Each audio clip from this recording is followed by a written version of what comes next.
students, hope you all are good at home.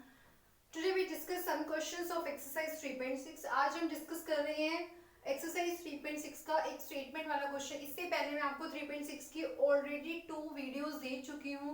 आपको पहले वो देखनी है, तभी आपको ये अंडरस्टैंड हो सकेगी।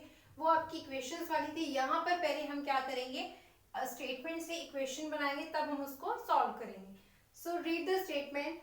Ritu can row downstream 20 km in 2 hours and upstream 4 km in 2 hours. Find the speed. ये आगे भी स्टेटमेंट थी, find the speed of water. Still boat से रिलेटेड है। इसमें वैसे आपको मैं एक्चुअल स्टेटमेंट्स का मीनिंग समझा दूँ। इसमें ना ऐसा हो रहा है कि मतलब बोट की बात हो रही है। इसमें बोट पे मतलब बोट पे मतलब जैसे शिप चला रहे हैं, बोट चला रहे हैं, इस तरीके से।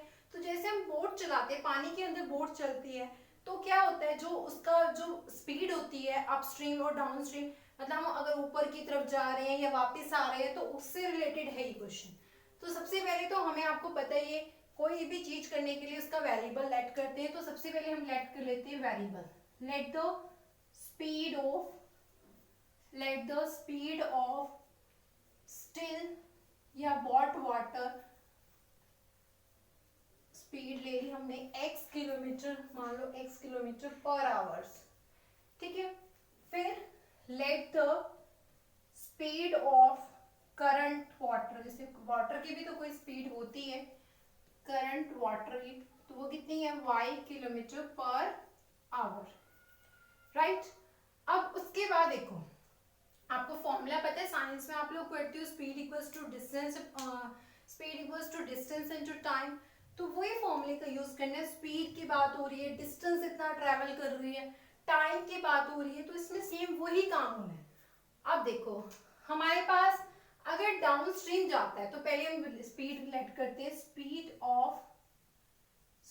Of down stream. आपको एक चीज मैं आपको बता दूं, डाउन स्ट्रीम में x प्लस वाई होगा, x plus Y kilometre per hour, right. और स्पीड ऑफ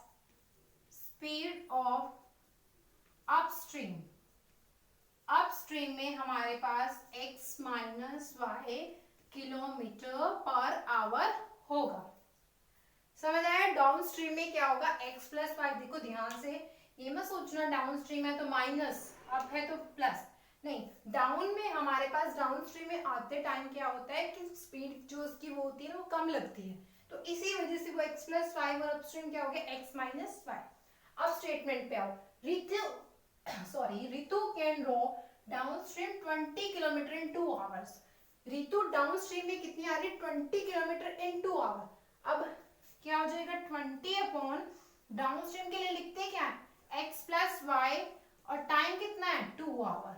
यही होता है फॉर्मूला हमारे पास, distance upon speed equals to time. ये हमारा डिस्टेंस कितना है 20, स्पीड कितनी डाउनस्ट्रीम की x प्लस वाई, और टाइम कितना है 2 आवर। यहाँ से हमने क्रॉस मल्टीप्लाई करनी है, तो यहाँ से अगर हम क्रॉस मल्टीप्लाई करते हैं तो क्या आ जाएगा, 2 को अगर मैं ऐसे करूंगी, 2x plus 2y equals to 20, ये मेरी बन गई फर्स्ट इक्वेशन। समझ आया? अब नेक्स्ट हमारे पास अपस्ट्रीम का 4 किलोमीटर दे रखा है, तो 4 अपॉन अपस्ट्रीम के लिए क्या है, x minus Y equals to 2, right. यहाँ पर भी हमारे पास क्या है, 2 आवर्स है, तो यहाँ पर हमने मल्टीप्लाई किया, तो 2x माइनस 2y, यहाँ पर कुछ नहीं है तो मतलब 1, तो 4 को 1 से करेंगे तो 4। ये हमारी क्या आ गई, सेकेंड इक्वेशन। अब इक्वेशन आपको सॉल्व करनी आती है, फर्स्ट और सेकंड इक्वेशन को आप सॉल्व कर सकते हैं, बाय एलिमिनेशन कर लो या कैसे भी कर लो। अगर मान लो मैं एलिमिनेशन से ही करती हूँ, 2x plus 2y equals to 20, तो यहाँ पे 2y से 2y cancel, 4x equals to क्या आता है 24, तो x आ गया 24 अपॉन 4, मतलब कि x की वैल्यू आ गई 6। अब x की वैल्यू 6 हम यहाँ पे पुट कर देते हैं, x की value 6 plus 2y equals to 20, 2 6 12 plus 2y equals to 20, तो यहाँ पे 2y क्या हो जाएगा, 20 माइनस 12, तो 2y इक्वल्स टू 8, तो यहाँ से y की वैल्यू कितनी आ जाएगी 4, तो y कितना है 4, x कितने हैं 6। अगर हम डाउन स्ट्रीम की बात करें तो यहाँ पर क्या है, x की वैल्यू 6 और y की 4, तो कितनी है 10 किलोमीटर पर आवर, और इसकी बात करें अपस्ट्रीम की तो x minus Y kilometre hour, ये कितना है 6 माइनस 4 मतलब 2 kilometre per our. Clear? I hope आपको ये क्वेश्चन क्लियर होगा।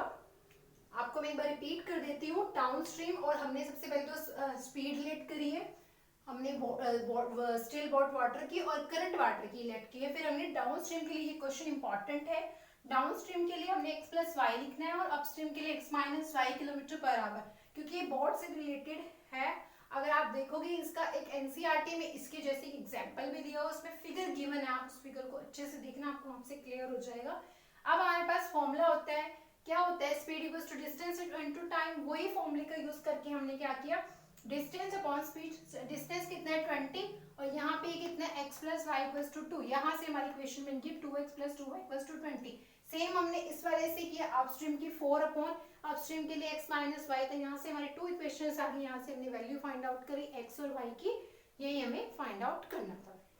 आई होप आपको ये क्वेश्चन क्लियर होंगे। स्टेटमेंट वाले क्वेश्चन से आप पहले इक्वेशन बनाने की कोशिश किया करो, तभी आप उसको इजीली सॉल्व कर सकते हो। Thank you students, hope you, आपको ये कंसेप्ट क्लियर होगा। I hope